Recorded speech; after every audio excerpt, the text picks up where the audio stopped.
Monte Cassino rises from the Italian landscape like a silent witness to history, a rocky hill crowned by an ancient Benedictine monastery that, for centuries, symbolized peace, learning, and spiritual endurance. Yet between January and May of 1944, this quiet place became the center of one of the most brutal and costly battles of the Second World War. The Battle of Monte Cassino was not a single clash, but a series of 4 major Allied assaults against German defenses in central Italy. It was a struggle defined by harsh terrain, bitter weather, strategic miscalculation, extraordinary courage, and an appalling human cost. Tens of thousands of soldiers were killed, wounded, or went missing, and countless civilians were caught in the devastation. To understand why Monte Cassino mattered so deeply, and why so many lives were lost there, one must begin with the wider war in Italy and the strategic deadlock that brought the Allies to this mountain. After the Allied invasion of Sicily in July 1943 and the subsequent surrender of Italy, the war in the Mediterranean did not end. Germany swiftly moved to occupy much of Italy and turned the country into a defensive battleground. The Allies, led primarily by British and American forces, landed on the Italian mainland in September 1943, hoping for a rapid advance northward toward Rome. Instead, they encountered a well-prepared German defense, commanded by Field Marshal Albert Kesselring. Using Italy's natural geography, its mountains, rivers, and narrow valleys, Kesselring constructed a series of defensive lines designed to slow the Allied advance and inflict maximum casualties. The strongest of these was the Gustav Line, which stretched across Italy from the Tyrrhenian Sea in the west to the Adriatic Sea in the east. At the heart of this line stood Monte Cassino. The town of Cassino lay at the foot of the mountain, guarding the entrance to the Liri Valley, the most direct route to Rome for Allied armored forces. Above it loomed the monastery of Monte Cassino, founded in the 6th century by Saint Benedict. From its elevated position, the monastery commanded views of the surrounding valleys and roads, making the entire area a natural fortress.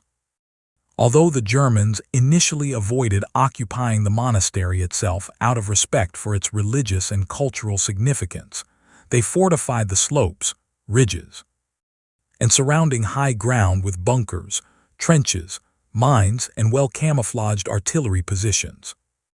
Elite German units, including experienced paratroopers, held these defenses with discipline and skill.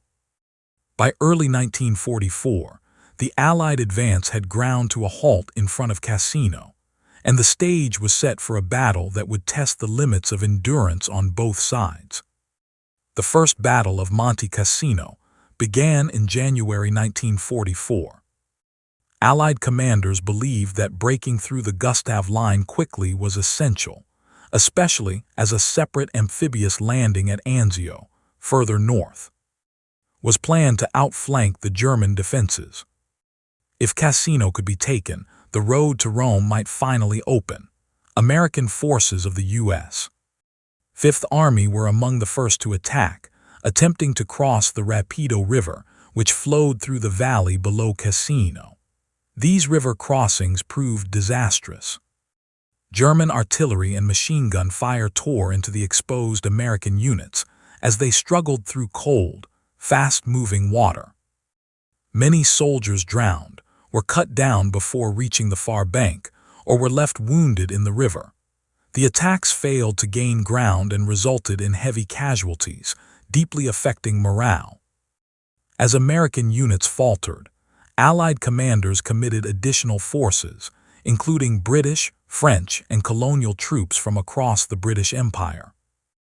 The fighting expanded into the surrounding mountains, where conditions were even more severe. Steep slopes, winter snow, freezing rain, and thick mud turned every movement into a physical ordeal.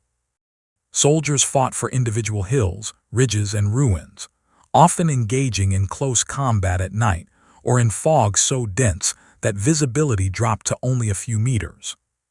Progress was measured in yards, sometimes in mere feet, and often lost again to German counterattacks. The Germans, fighting from prepared positions and benefiting from excellent observation, held firm. One of the most controversial decisions of the entire campaign came in February 1944, during the Second Battle of Monte Cassino. Allied commanders grew convinced that German forces were using the monastery itself as an observation post and strongpoint, despite a lack of clear evidence. Fearing that the building gave the Germans an overwhelming tactical advantage, they ordered its destruction.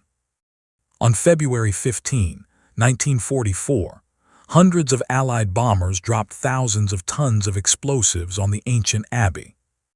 The bombing reduced the monastery to ruins, killing civilians who had taken refuge inside. Ironically, the destruction achieved the opposite of its intended effect. German troops had not occupied the monastery before the bombing, but once it lay in ruins, they moved in, turning the shattered stone into one of the strongest defensive positions on the battlefield. The rubble provided excellent cover, and the fighting that followed became even more deadly. After the bombing, Allied ground troops launched new assaults, believing the Germans would be weakened. Instead, they encountered fierce resistance. New Zealand and Indian divisions fought their way into the ruins of Cassino town and up the slopes toward the monastery. The fighting was savage and intimate, with grenades, bayonets, and small arms used at close range. Buildings changed hands multiple times, and soldiers lived among corpses, rubble, and constant shell fire. The psychological strain was immense. Many units were reduced to a fraction of their original strength, yet were ordered to continue attacking. Despite acts of remarkable bravery, the second battle failed to break the German line. By March 1944, the Allies prepared for a third major assault. This time, they attempted a massive, coordinated attack involving heavy artillery bombardment and renewed airstrikes. Once again, Cassino town was pounded into near-total destruction. When Allied infantry advanced, they found that the bombardment had created a maze of rubble that slowed their movement and provided new defensive positions for the Germans. The German paratroopers, hardened and determined, fought with extraordinary resilience. They used snipers, mortars, and carefully timed counterattacks to repel the attackers. After weeks of brutal combat, the third battle also ended in failure. Casualties continued to mount, and the sense of frustration among Allied troops and commanders grew. Throughout these months, the human cost of Monte Cassino became staggering. Soldiers lived under constant threat of death or injury, often without adequate rest or shelter. Wounded men lay exposed for hours or days before evacuation, especially in the mountains where stretcher-bearers risked their own lives to reach them. The cold and damp led to sickness and exhaustion, while the relentless noise of artillery fire shattered nerves. Civilians in the area suffered immensely as well. Entire towns were destroyed, homes were reduced to rubble, and many civilians were killed, wounded, or displaced. The landscape itself was transformed, scarred by craters, debris, and unexploded ordnance that would remain dangerous long after the battle ended. The stalemate at Monte Cassino also affected the broader Allied strategy. The Anzio landing, intended to break the deadlock, had itself become trapped, as German forces contained the beachhead and threatened to push the Allies back into the sea. Everything hinged on breaking the Gustav Line. By May 1944, Allied commanders prepared for a final, decisive effort. This fourth Battle of Monte Cassino was part of a larger offensive known as Operation Diadem, involving coordinated attacks along a wide front. This time, the Allies assembled overwhelming force, bringing together troops from many nations, including British, American, French, Indian, Canadian, Polish, and other Allied units. One of the most significant roles in the final battle was played by the Polish II Corps. Polish soldiers, many of whom had already suffered greatly earlier in the war, were tasked with assaulting the heights near the monastery itself. The fighting was among the most intense of the entire campaign. Polish units attacked steep, rocky slopes under heavy fire, often fighting hand-to-hand in the ruins. Casualties were severe, but the pressure on the German defenders was finally becoming unbearable.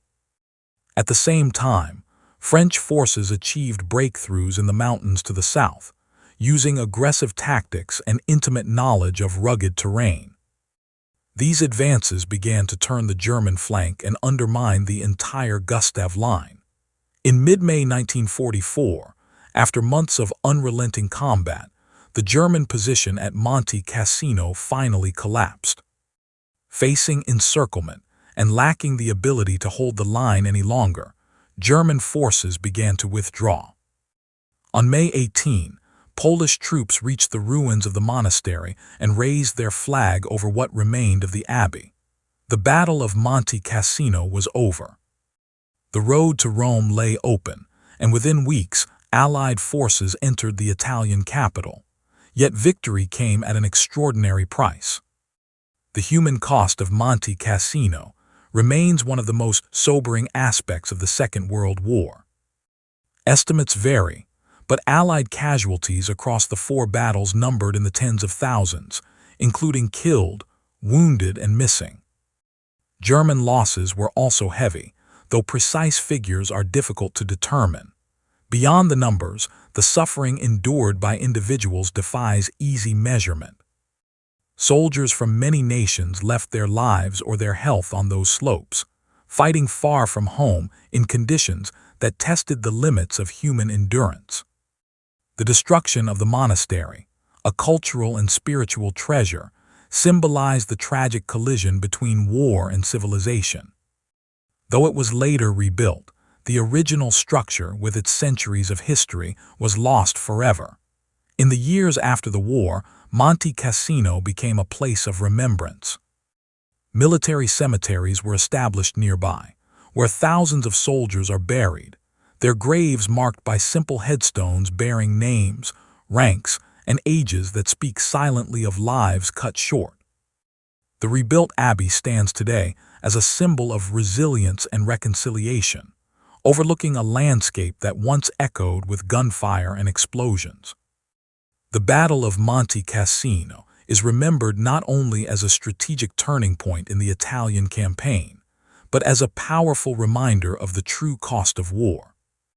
Monte Cassino teaches us that even the most carefully planned operations can descend into prolonged and devastating sanghur, inus, when geography, determination, and human error collide.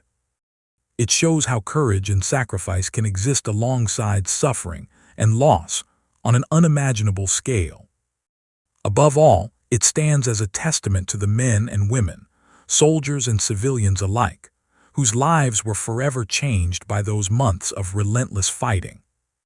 In the shadow of the rebuilt monastery, the echoes of the past remain, reminding us that history is not only written in victories and defeats, but in the human lives paid to achieve them.